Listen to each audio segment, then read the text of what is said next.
Come on, what's going on? You're watching 100% NUFC. So today I'm going to be reviewing Newcastle United 3, West Ham United 0. We've won a game, we've finally done it, and it was a fantastic performance from start to finish, and I really do mean that. So just before we kicked off, Rafa Benitez made a few changes.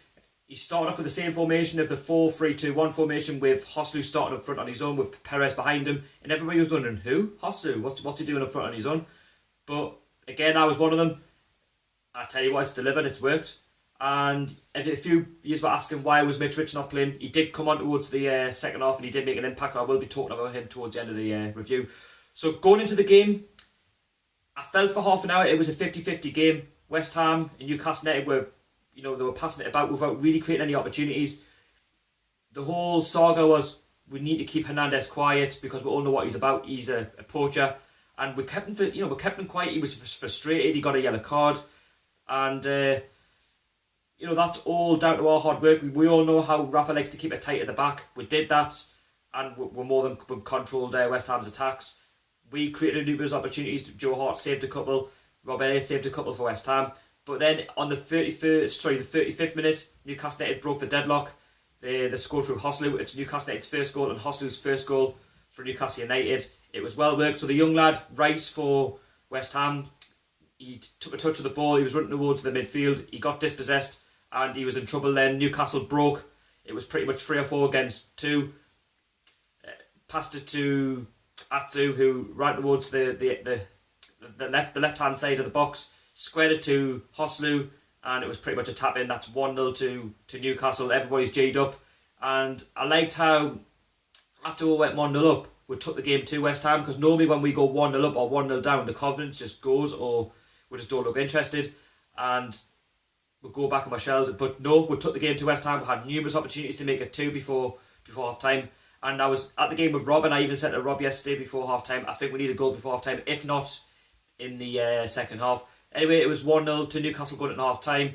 West Ham, you'd expect going into the second half that they'd take the game to it, but it didn't. That wasn't the story of the game. West Ham, I feel like the Joselu goal knocked the stuffing out of them, and obviously they have travelled a long way. And you'd think with West Ham winning, that game in the Capital One Cup or the Carabao Cup, that they'd be more confident, because we've lost our first opening 3 games. But no, Newcastle started off where they ended off in the first half. We took the game to them, creating numerous opportunities. West Ham did have one threat in the 52nd minute where Rob Elliott had to make a double save, but apart from that, West Ham didn't really offer anything in the game, if I'm being totally honest. And Newcastle just kept on threatening through Atsu, through Moreno. Moreno in the centre mid was making so much of the ball. He was picking out his men, and he was definitely a stand-up man of the match for me. So Rafa Benitez made a few changes. Hayden came off. Also, goal scorer Joselu came off when Mitro came on. I tell you what, I've been Mitrovic's biggest critic, and I feel that for me he was fantastic. He made a lot of things happen, and a lot of fans were saying, why is he not coming on? But I tell you what, I can see why. He came on in the midway through the second half, and he made a nuisance of himself. So Newcastle had a free kick. It was a foul towards a corner flag.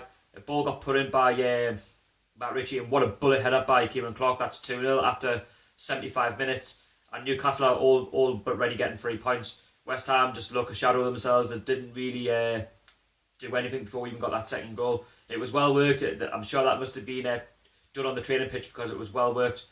Beat Joe Hart in his far post. He's not saving that. It was a bullet header. Brilliant goal by Ciaran Clark. I feel like he deserves that because he's become a better player since leaving Aston Villa. He's been criticised a lot, and I feel he was our best centre-back in the Championship last season, hands down, and he's definitely shown what he can do in the Premiership this season. I don't think he's been at fault for many of the goals. I just feel it's a lapse of concentration. And yesterday the communication from the back to the front was fantastic. So that's 2-0 Newcastle. Then Newcastle United continued to threaten. Mitrovic went one-on-one with the goalkeeper. Brilliant save by Joe Hart. He didn't get frustrated. He picked himself back up again. A ball then got played into the Mitrovic again.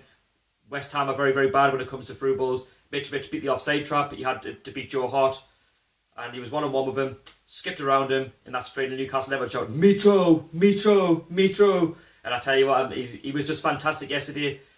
Who would have known if he came on earlier on, he might even have got 2 or 3, but he was fantastic. And The reason I get frustrated with Mitrovic is because he doesn't do it on a consistent basis. I don't know if you agree. He has got the passion and stuff, but if you can do it, you know, in every game that he plays, then he might even get the 10 to 15 goals plus that he needs in the Premier League. He can become a good player, but whether or not it's just the formation or whether or not he just has good game, because he has got a bit of a temper on him, and it was spotted on match today that he did elbow somebody. I forgot which player it was, but he doesn't have to do it, and just hope there's no repercussions of that, because he did play really well yesterday. So again, Newcastle were 3-0. They could have scored 4 or 5. West Ham were very, very poor. And again, it's good for Newcastle. It's 3 points on the board. We're 14th now in the Premier League, unless anything changes today. I'm recording this about 1 o'clock before some of the Sunday games kick off, but it's fantastic. You know, 3 points on the board. We needed something had to give. I said 2-1 Newcastle. I said I would have taken a draw, because West Ham are a half-decent team, and I do hope West Ham do sort it out, because they are a big club. And Slaven Bilic is now under pressure. Rafa was under pressure. If we hadn't won this game, then who knows what happens. But don't get us wrong, just because we've won 3-0 doesn't mean that everything's going to be alright. Might actually think, because we've won a game, we don't have to spend. Yes, we do. We do need some more quality in the team.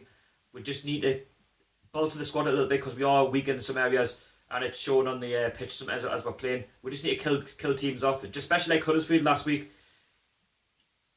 We can't get past the likes of Huddersfield, just whether or not we take our opportunities. And now we're going to the international break full of confidence. You know, the likes of Mitrovic will be off to play for Serbia, and many more of the players. And we now move on to the Swansea game. They've also won 2-0, but again, it's not for a couple of weeks, so we can't read too much into their results.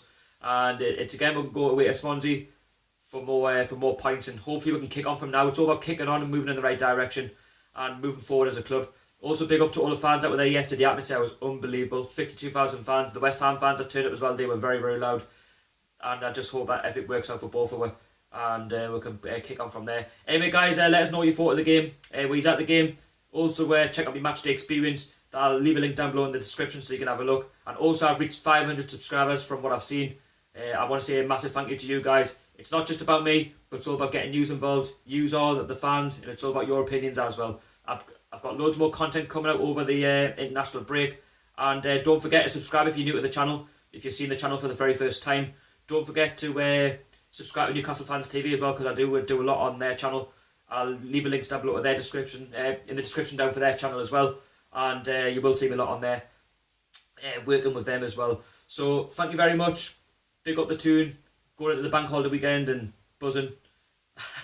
I'm so happy. It's amazing what a couple of days can do. You know, we're down in the dumps against Nottingham Forest, getting dumped out the cup, and a couple of days later we'll win 3-0. So fantastic result. Don't get us wrong to follow me on my Twitter and Instagram, and we'll try and get more subscribers on that. And don't forget to stay tuned for more content. Anyway, it's been Shorty speaking. I'll see you all later. Peace out.